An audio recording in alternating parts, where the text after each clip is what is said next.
But of that day and hour knoweth no man, no, not the angels of heaven, neither the Son, but the Father only. As it was in the days of Noah, so shall also the coming of the Son of Man be.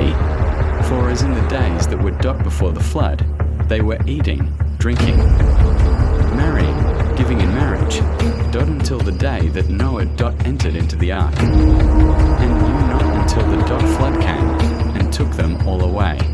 So shall also the coming of the Son of Man be. At that time 2 men will be in the field. Point 1 will be taken, and the other left. Point 2 women will be grinding at the mill. 1 will be taken, and the other left. Watch therefore, for you do not know on what watch your Lord will come.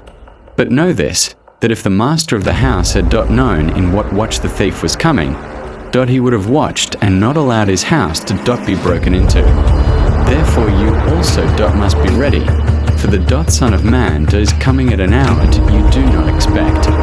Behold, I am coming quickly, and my reward is with me, to give to every man according to his work. I am the Alpha and the Omega, the first and there, last, the beginning and the end.